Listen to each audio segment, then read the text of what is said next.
Welcome, Gens fans, for interview 3 of our summer series. Today we have two folks that they really make it all go. They acquired the team before the summer of 2018 with them at the helm. Things are always under control. They call themselves the operation team, but really they are so much more than that. Please welcome Kathleen Kellett-Ward and Brent Ward. How are you guys? Hi, guys. How are you? Good. How are you? I'm good.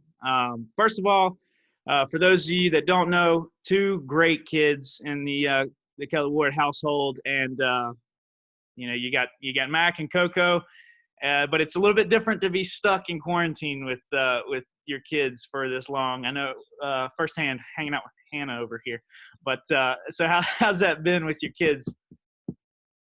They've been doing really great, actually. We've been really impressed by their resilience, and McIntyre, he just turned 13, so he has taken on a lot of responsibilities in the house, and we're kind of doing our own little schooling here to teach him just kind of practical life skills. And Morgan's been doing great. She's probably counseling to go back into the real world because she likes home, so she's been enjoying it a little too much, but I think they've done really well. Yeah, they both have gotten along, like, surprisingly. That's the big thing.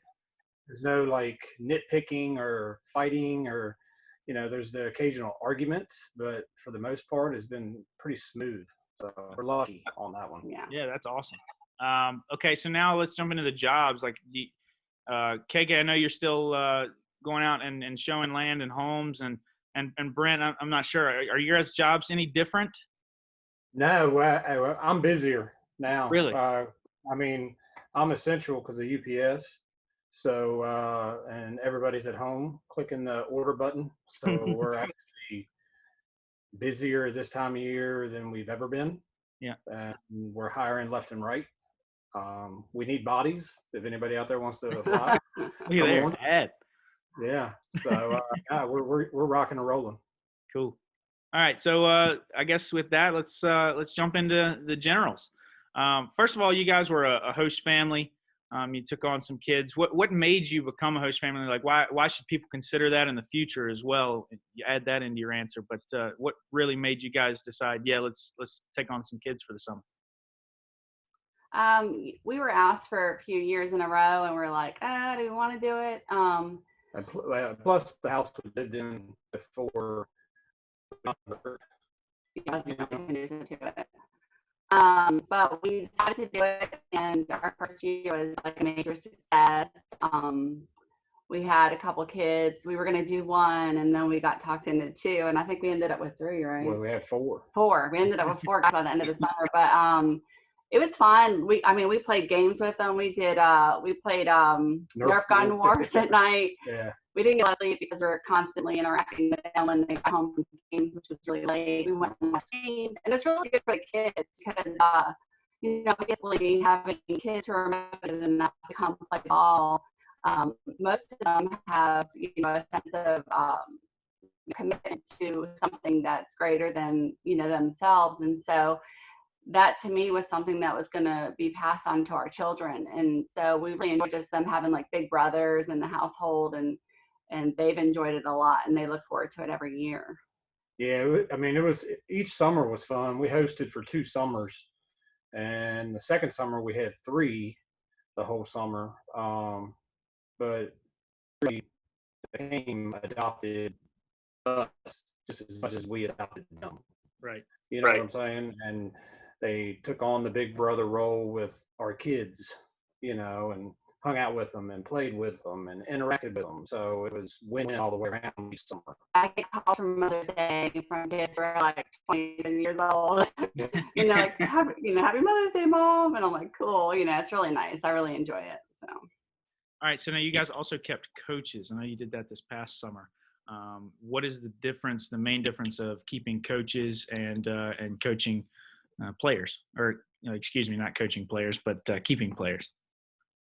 I'd say the main difference is obviously one is their age and where they're at and their level of, maturity. Yeah.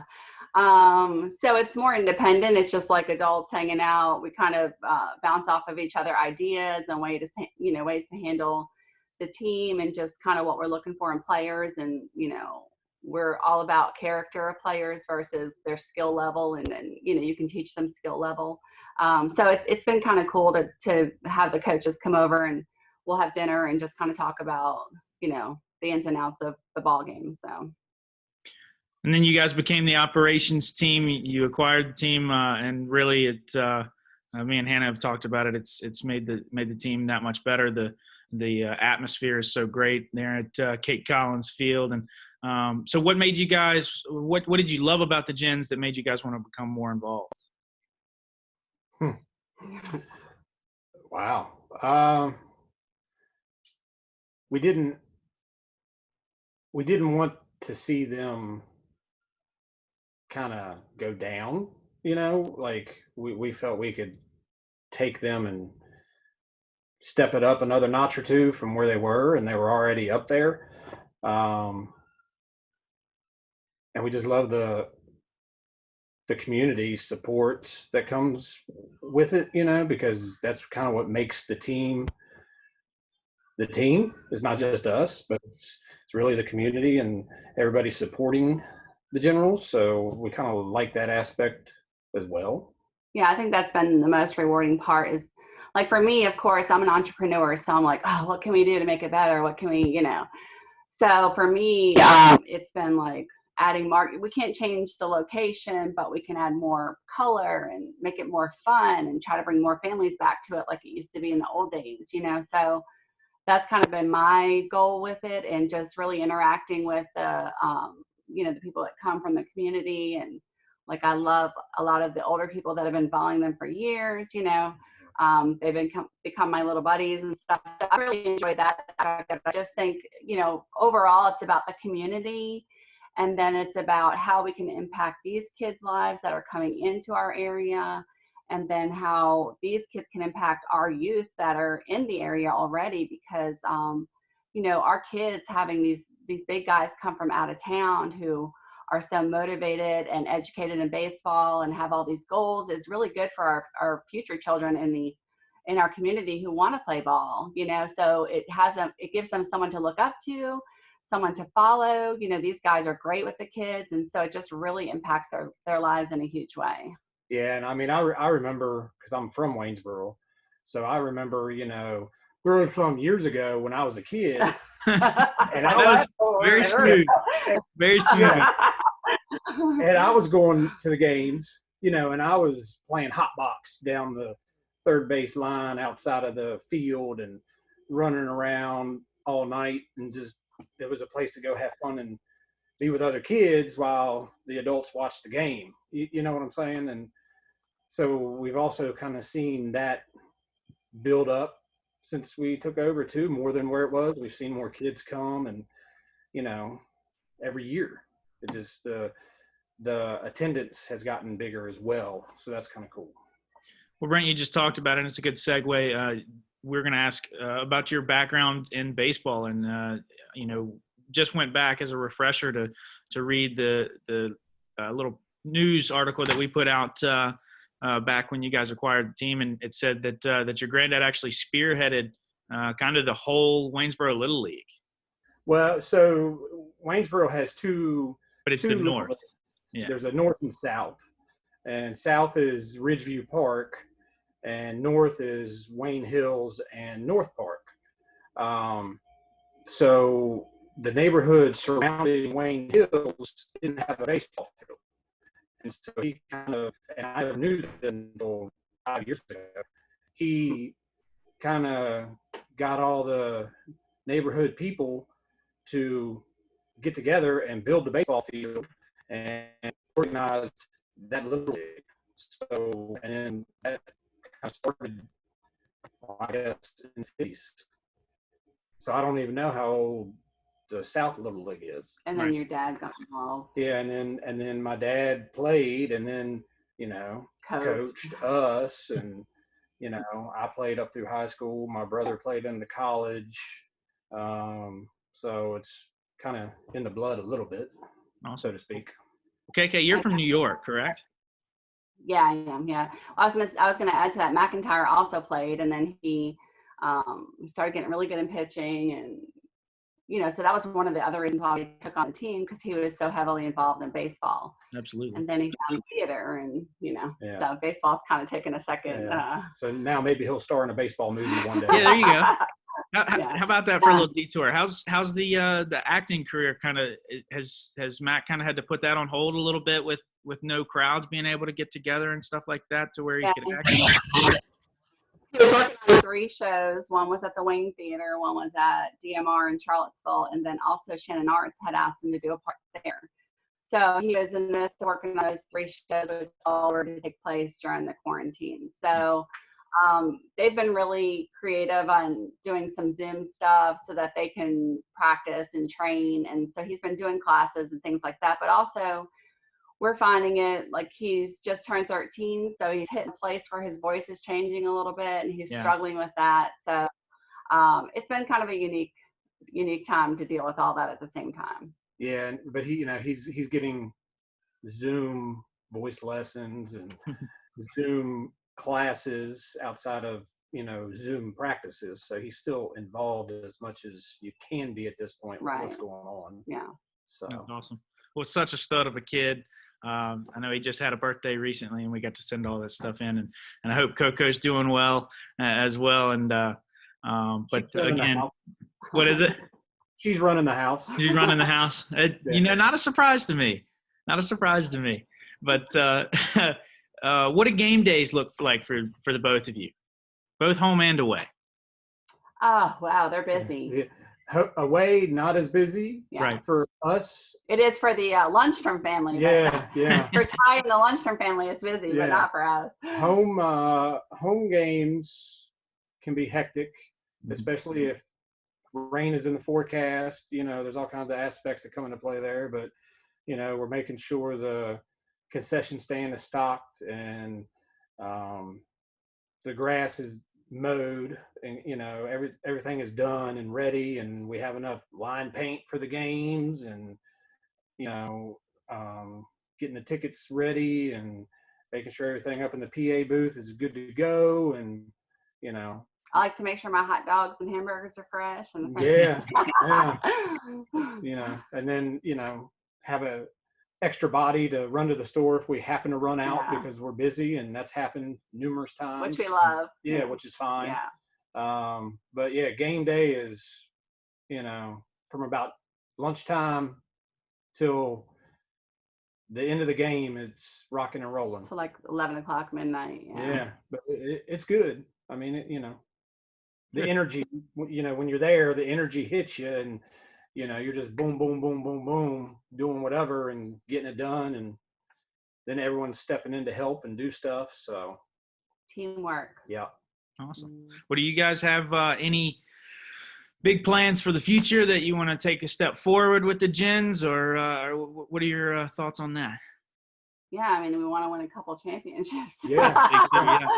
Most successful Gins team last year. I know we mentioned that in the Dearman interview last time, but definitely the most successful team in the regular season was last year. We had 33 wins, I think. Yeah, so 33 wins, and that's a big step forward. So now, like you said, we just got to move that into postseason play. Right. But so what's your favorite memory? We'll leave off with that. What's your favorite memory of the summers so far? It can be anything from when you were a host family to now as an operations team. Wow. There's a lot. Yeah. Well, I think I'll just speak on like my our first time being host family. I think that was the most impactful for us, and that's probably what's been the driving force for us to get to this point.